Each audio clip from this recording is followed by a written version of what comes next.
Eh bien, nous insistons à la Commission pour que 20% des investissements des plans de relance nationaux soient dédiés à la transition numérique. Je suis du reste particulièrement ravi que cet objectif, pour lequel je me suis beaucoup battu, ait été entériné par le Conseil européen unanime. Parce que ça va permettre à l'Union européenne de sortir de la crise plus résistante, plus compétitive, et je crois aussi plus autonome qu'auparavant. C'est indispensable si l'Europe veut être plus influente dans le monde, et puis aussi moins dépendante des grands leaders numériques des pays que l'on connaît. On sait que le développement de capacités numériques de pointe en Europe, telles que l'intelligence artificielle, qui respecte nos valeurs, ou encore la prochaine génération de super-ordinateurs, sera absolument essentiel. Nous allons aussi construire une véritable économie des données, où les données génèrent de la valeur pour notre économie, en nous appuyant évidemment sur une technologie européenne du cloud, et notamment du cloud pour données industrielles.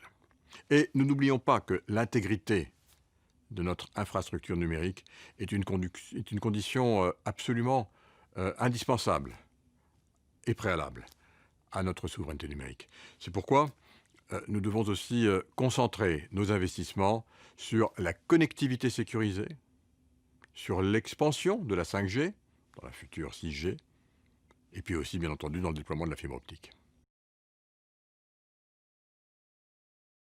La crise l'a montré. L'Europe ne peut plus se permettre de dépendre d'autres pays pour les matériaux et les technologies essentielles pour notre industrie. Nous avons pris conscience de l'importance de protéger nos intérêts stratégiques.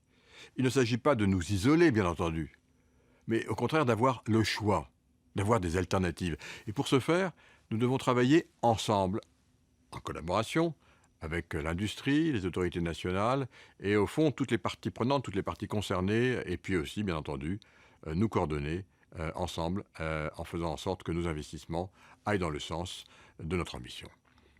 L'approche des alliances industrielles est un outil stratégique pour recenser les besoins technologiques, identifier les possibilités d'investissement ainsi que les obstacles réglementaires et catalyseurs.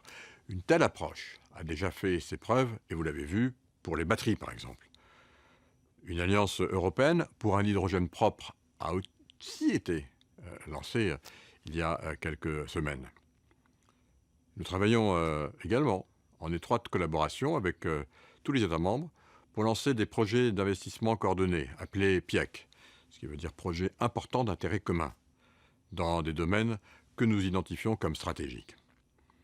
Et en termes de ressources elles-mêmes stratégiques, nous venons de lancer un plan d'action sur les matières premières critiques pour le continent européen. Un approvisionnement sûr et durable en matières premières est en effet une condition absolument indispensable pour une économie résiliente, tout en sachant que nous n'allons pas tout refaire tout seuls, nous-mêmes, mais que nous devons bien exploiter ce qui existe déjà en Europe pour être plus forts dans nos partenariats et dans le monde. Alors la crise nous a appris que lorsque le marché unique ne fonctionne pas correctement, tout le monde en paie le prix. Notre industrie, nos PME, nos consommateurs, d'une façon générale, nos économies tout entières.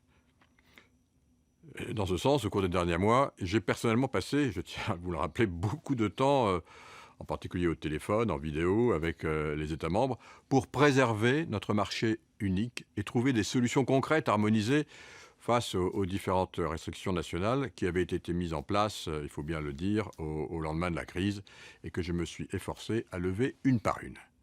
Alors bien sûr, aujourd'hui, nous restons vigilants avec mes équipes et nous travaillons déjà pour renforcer le marché unique et lui donner les moyens de résister aux crises. Quand je dis aux crises, c'est à toutes les crises. Notre nouvelle task force sur la mise en œuvre du marché unique, on l'a appelé SMET, est déjà à l'œuvre et travaille désormais main dans la main avec tous les États membres.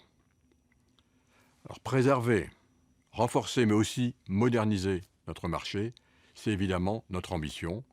Et à ce titre, le nouveau Digital Service Act, sur lequel je travaille et qui sera présenté d'ici la fin de l'année, nous permettra de réglementer l'activité des plateformes devenues incontournables, systémiques, mais aussi d'encadrer les services numériques. La transition vers une économie plus durable, numérique et résiliente n'est possible qu'avec les PME. Parce que les PME européennes constituent, et vous le savez tous, le tissu vivant de notre industrie et doivent être au cœur de la relance économique. Elles ont été très gravement touchées par la crise. Il est essentiel que les PME fassent partie de la solution et non pas des dommages collatéraux. La nouvelle stratégie axée sur les PME adoptée en mars dernier devient désormais un outil essentiel pour la relance. Le programme InvestEU fournira par exemple un soutien crucial à l'investissement pour les entreprises, y compris bien entendu les PME. Les États membres pourront aussi soutenir les PME grâce notamment aux nouveaux mécanismes de relance et de résilience. C'est pourquoi la Commission, nous encourageons fortement tous les États membres à cibler les PME dans leur plan national de réforme.